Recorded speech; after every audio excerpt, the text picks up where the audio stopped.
కాళ్ళు పక్షి కాళ్ళు ఉంటాయి, జడలన్నీ కూడా ఎక్క వృక్ష అంటే చెట్లు అవన్నీ కూడా ఉంటాయి.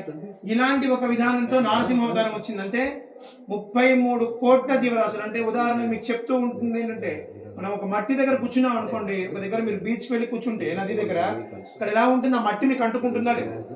అలాగే నీళ్ళలోకి వెళ్ళిపోయారు, నీళ్ళు మీరు తడుస్తారా లేదా? అలా ఒక దగ్గరికి వెళితే అది నీకు అంటుకున్నట్టు అంతటా నిండి ఉండే వరకు అన్ని తనకు అంటుకున్నాయి. అలా అది 1 day 2 days కాదు కదా, ఎక్కడో ఎన్నో సంవత్సరాలు అలా ఉండిపోయాడు. ఆయన ఉండిపోయే వరకు ఇంకా ప్రహ్లాదుడు పిలవలేదు కనుక ఆయన అలాగే ఉండే వరకు అన్ని తనలో నిండిపోయాయి, అన్ని కలిసిపోయాయి. నేను కూడా ఉన్నా అని పక్షి యొక్క చేతులు వచ్చాయి అనుకో.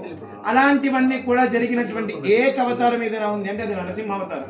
అందుకే నరసింహ అవతారాన్ని ఏమంటారు, చూడలేము. నరసింహ అవతారం అంత భయంకరంగా ఏం లేదు. నరసింహ అవతారం ఒకటేసారి నువ్వు అంతరిక్షానికి అంటే ఒక ఫ్లైట్లో పైకి వెళ్ళిపోయి అక్కడి నుంచి భూమిని చూస్తే నీకు ఎలా అనిపిస్తుంది, భయం అనిపిస్తుందా లేదా? అలా ఒక్కసారి ఆ విజువాలిటీగా సూర్యుడి దగ్గరికి వెళ్తే నీకు ఆ విజువాలిటీని చూడగలుగుతావా? అలా అంత కలిసి ఉన్న ఆ రూపం ఎలా ఉంటుందండి? చిన్నగా ఉంటుందా? కొండలన్నీ ఉంటాయి, గుట్టలన్నీ ఉంటాయి, అందులో అంత పెద్దగా ఉంటుంది. ఆ గోరు చూడడానికి కూడా సరిపోలేదు ఎవరం కూడా. కానీ ఆ నరసింహ అవతారాన్ని చూడగలిగిన ఏకైక వ్యక్తి ఎవరున్నారు?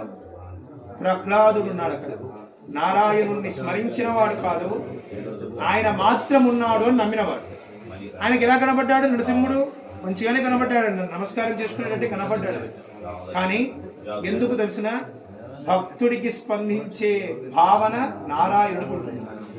అప్పుడు నారాయణుడు ఇదంతా ఆయనది అని తెలిసిపోయింది, ఎవరు దాని మీద చెయ్యి పెట్టడానికి లేదు. అప్పుడు స్వామి మొట్టమొదటిసారి లోకాన్ని ఎలా వాడాలి అంటే ఎలా నువ్వు కమ్యూనికేట్ చేయాలి లోకాన్ని చూపించడానికి వచ్చిన అవతారం రామమైంది లోకంలో.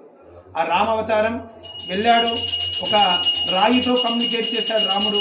అందుకు రాముడు రాయితో కమ్యూనికేట్ చేసినందుకు అహల్యగా స్పందించింది. అదేవిధంగా రాముడు ఒక చక్కని పక్షితో ఒకసారి కమ్యూనికేట్ చేశాడు. ఆ పక్షి ఏం చెప్పింది? సీత అక్కడ ఉందని చెప్పింది. దాని పేరు జటాయు అయింది రామాయణంలో. ఆయన మళ్ళీ కొంచెం ముందుకెళ్ళాడు, అడవిలో ఎన్నో మృగాలన్నింటినీ ఆయన కమ్యూనికేట్ చేసే శక్తి ఉన్నా కూడా ఏ కమ్యూనికేషన్ లేని ఒక కోతిని ఆయన పట్టుకున్నాడు. అక్కడ పట్టుకొని దాంతో ఏం చేశాడు? నువ్వే గొప్పవాడివని చెప్పి వాడికి ట్రైనింగ్ ఇచ్చి వాటితో ఒక గొప్ప భారత నిర్మాణం చేసేటట్టుగా ఒక గొప్ప జ్ఞానాన్ని ఇచ్చినటువంటి వాడు రాముడు. అంటే నువ్వు కమ్యూనికేట్ చేస్తే ఎటువంటిదైనా సరే నీ యొక్క పరిధికి రాగలుగుతుంది అని చెప్పిన వాడు రాముడు. ఒక సముద్రంతో కమ్యూనికేట్ చేశాడు, అలలు తగ్గాయి. ఒక రాయితో కమ్యూనికేట్ చేశాడు, రాళ్ళు తేలాయి. అలా